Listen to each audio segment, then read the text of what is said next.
छान असे बेसन लाडू तुमचे तयार आहेत। 3 वाटीचं प्रमाण घेतलेलं आहे आपण इथे। 3 वाटी बेसन घेतलेलं आहे आणि 1 वाटी साखर घेतलेली आहे। या वाटीचं प्रमाण घेतलेलं आहे। 3 वाटी बेसन, 1 वाटी साखर आणि अर्धी वाटी तूप असं इथे घेतलेलं आहे। तर तुम्ही छान असे मस्त पुढची रेसिपी पहा आणि लाडू बनवा। हे टाळ्याला चिटकत पण नाही म्हणजे खाताना, आणि यात रवा किंवा कुठलेही ड्रायफ्रुट्स वापरले नाहीयेत। फक्त बेसन, तूप, साखर आणि वेलची, या व्यतिरिक्त काहीच नाहीये। आणि यात सगळ्यात साधी आणि सोपी पद्धत दाखवली आहे, जेणेकरून बेसन भाजायला तुम्हाला जास्त वेळ लागणार नाही। आणि आता पुढे रेसिपी पाहू चला। गॅस पेटवून घेऊया। तूप घालण्याची घाई करायची नाहीये।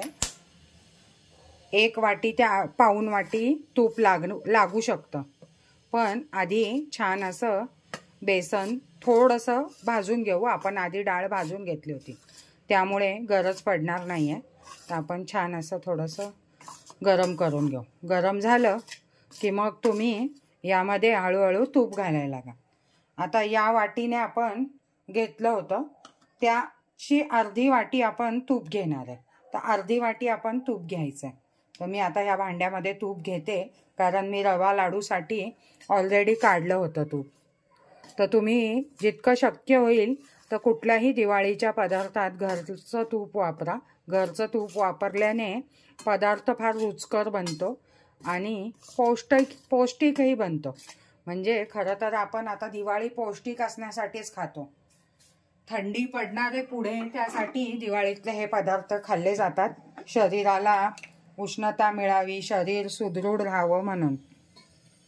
तर इथे छान असं 3 वाटीसाठी अर्धी वाटी आधी तूप घेऊया, कारण गरज पडली तर पुन्हा घेता येतं।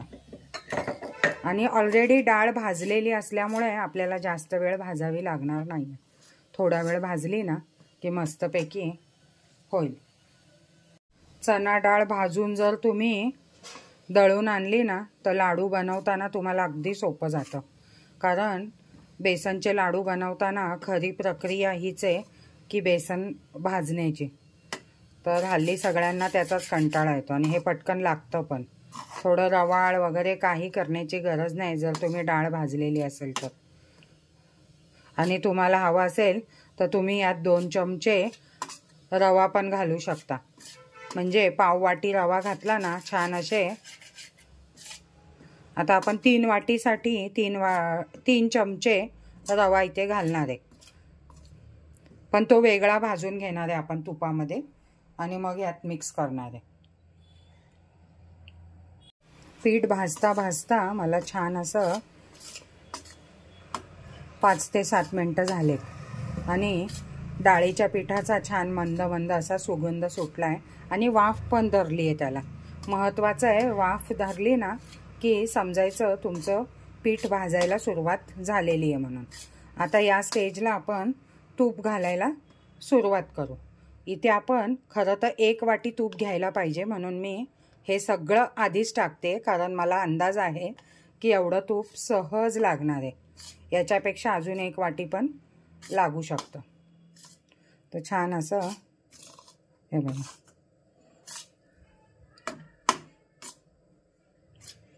मस्त असं भाजायला सुरुवात करू तूप घालून।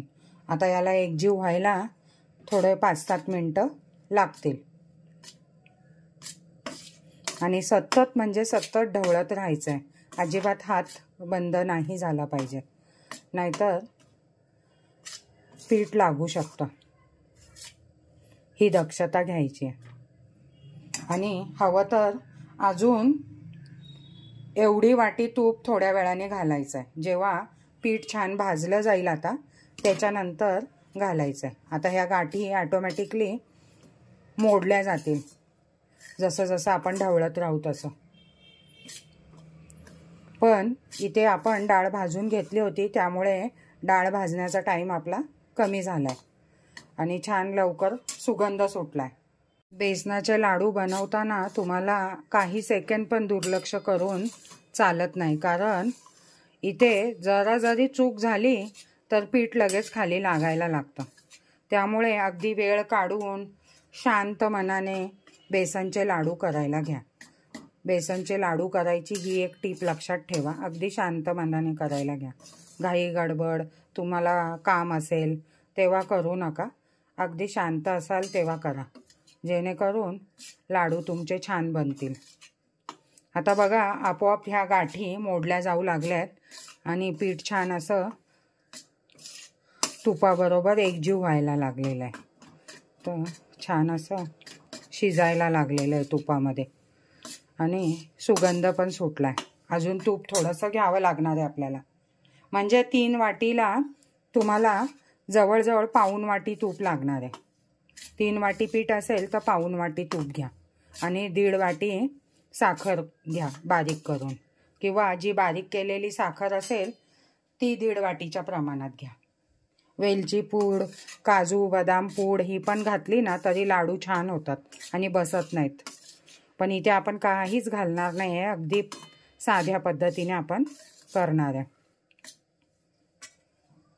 पीठ भाजताना जर तुमचा एकच हात दुखत असेल तर अशा प्रकारे 2 चमचे घ्या, जेणेकरून सोपं जाईल आणि अजिबात खाली लागणार नाही. 2 चमचे घेतल्यावर एका हाताला आपण मध्ये मध्ये आराम देऊ शकतो, हे लक्षात घ्या. म्हणजे 2 पलिते घ्यायचे किंवा 2 पळ्या घ्यायच्या आणि छान असं भाजायचं पीठ. आपले हे कमी तुपातले लाडू आहेत. सगळं कमीच वापरलं आहे आपण याच्यात. तर बेसन बघा छान असं भाजलं गेलं आहे आणि मस्त रंग आलेला आहे.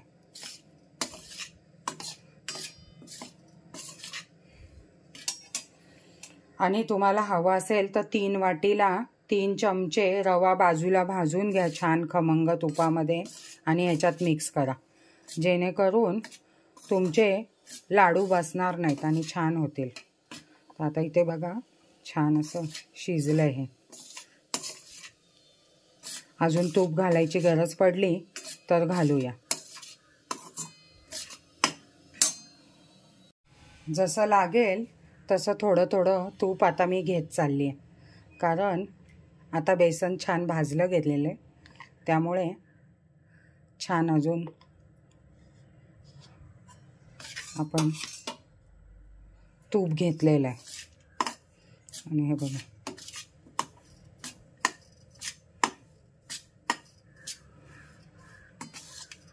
बेसन भाजल्याशिवाय तूप कधीच घालू नका, नाहीतर तुम्हाला खूप उशीर बेसन भाजावं लागेल.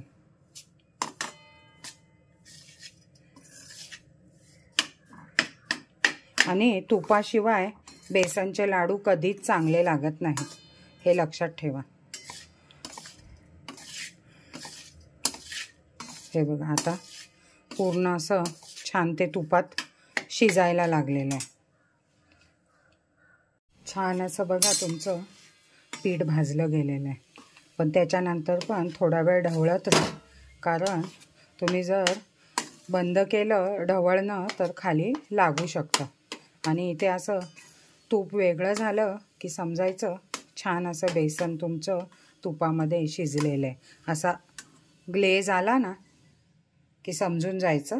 हे बघा असा ग्लेज आला ना की समजून जायचं की छान असं एकजीव झालं आहे आणि शिजलं आहे म्हणून. पण थोड्या वेळासाठी कढई गरम असते किंवा दुसऱ्या भांड्यामध्ये काढून घेऊ याला, जेणेकरून हे आता पुन्हा लागणार नाही.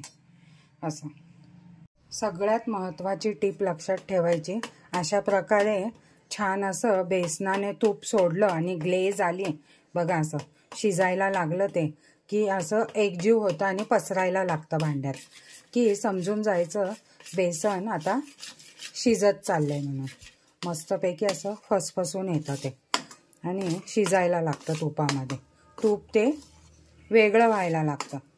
तर अशी सिच्युएशन आली की सगळ्यात महत्त्वाची टीप ही आहे की 3 वाट्यांसाठी 3 वाटी जे बेसन घेतलेलं तुम्ही त्यासाठी 3 चमचे पाणी घेतलेलं आपण इथे. आणि हे पाणी आता ह्याच्यावर घालायचं. हे बघा असं आणि छान असं दाणेदार होईल. हे बघा आणि गॅस बंद करून टाकायचा.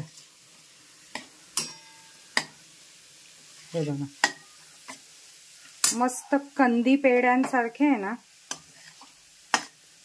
तुमचे बेसनाचे लाडू बनतील. बेसन बघा लगेच असं फसफसून आलं पूर्ण आणि छान असं रवाळ झाला. तर या सिच्युएशनला 3 वाटीला 3 चमचे पाणी, जास्त पाणी नाही घालायचं, अगदी 1 टेबलस्पूनच्या प्रमाणात, जे वाटीचं प्रमाण तुम्ही घेतलंय त्याला. आणि आता गॅस बंद केला मी, छान असं परतून घेतलेलं आहे. आणि आता ह्याला प्लेटमध्ये काढून घेऊ. बेसन आपण काढून घेतलेलं आहे कढईमधून, कारण प्लेटमध्ये काढून घ्या, कढईत जर ठेवाल ना तर ते शिजत राहील आणि लागत राहील. त्यामुळे आपण इथून काढून घेतलेलं आहे. आणि फॅन खाली तुम्हाला जर घाई असेल तर फॅन खाली हे मिश्रण पूर्णपणे थंड करून घ्या, म्हणजे कोमट असेल तेव्हा साखर मिसळायची. आणि आता आपण याच 1.5 वाटीच्या प्रमाणात साखर दळून घेणार आहे. तुम्हाला जितकं गोड लागतं 1 वाटी घेतली तरी पुरेशी होणार आहे. तर मस्तपैकी आता 1 वाटी घेते मी आधी साखर आणि दळून घेते. तोपर्यंत मिश्रण थंड होत आहे. फॅन लावला आहे आपण इथे. 3 वाटी बेसनला 1 वाटी इथे आपण साखर घेतलेली आहे. तुमच्याजवळ पिठी साखर असेल तर ती 1.25 वाटी घ्या. आणि यातच आता आपण वेलची पूड घालणार आहे. तर वेलची पूड घालूया. अर्धा टेबलस्पून वेलची पूड घालायची. तर मी याच्याबरोबरच छान अशी बारीक करून घेणार आहे. मस्त साखर तुमची दळून बारीक घेतलेली, अगदी बारीक साखर दळून घ्यायची. आणि गरम बेसनमध्ये कधीच पिठी साखर घालू नये, नाहीतर लाडू वळले जाणार नाहीत, त्याला पाणी सुटेल. बघा इथे बेसन छान थंड झालंय. आणि थंड झाल्याशिवाय साखर घालायची नाही. तर आपण 3 वाटीसाठी 1 वाटी साखर घेतलेली आहे आणि छान बारीक केली आहे. वेलची पूड घातलेली आहे त्याच्यात. आता मस्तपैकी साखर त्याच्यात घालून घ्यायची. अगदी थंड पण नाही, अगदी गरम पण नाही, पण गरममध्ये कधीच घालू नका. आणि आता छान सगळीकडून साखर लावून घ्यायची, छान असं एकजीव करून घ्यायचं. तुम्हाला हवं असेल तर तुम्ही मिक्सरला एक गरका पण फिरवून घेऊ शकता, म्हणजे पटकन होईल. पण आपलं जास्त नाही आहे मटेरियल, त्यामुळे आपण हातानेच करणार आहे. आणि छान असं सगळ्या बेसनला आधी इथे असं चोळून घ्या साखर आणि मग लाडू वळूया. अगदी पटपट वळून होतात हे लाडू, जास्त वेळ लागत नाही. त्यामुळे सगळं मिश्रण एकजीव करून गाठी फोडून घेऊ. छान मिश्रण मस्तपैकी एकजीव झालेलं आहे. आणि हे बघा छान असं मळून मळून पिठासारखं घेतलेलं आहे मी. आणि साखर एकदम बारीक असेल ना तर छान लागून जाते सगळीकडून. आणि पूर्ण व्यवस्थित एकजीव करून घ्या, म्हणजे साखर पूर्ण सगळ्या बेसनला लागली पाहिजे. आणि ज्या आकाराचे तुम्हाला लाडू हवेत ना ते वळायला सुरुवात करा. हे बघा तुम्ही अगदी इझी दोन्ही हाताने पण इथे लाडू वळू शकता. आणि तुम्हाला एक आकाराचे पाहिजे असतील ना तर तुम्ही असं करा की एखादी वाटी घ्या. आता समजा ही वाटी घेतली आणि या वाटीमध्ये जेवढा बसेल ना तेवढा लाडूचं प्रमाण घ्या. पण हे खूप मोठा लाडू होऊन जाईल. बेसनचे लाडू सहसा छोटे छोटेच असावे. तर आता आपण इथे मस्तपैकी छान असे वळून घेऊया. हे बघा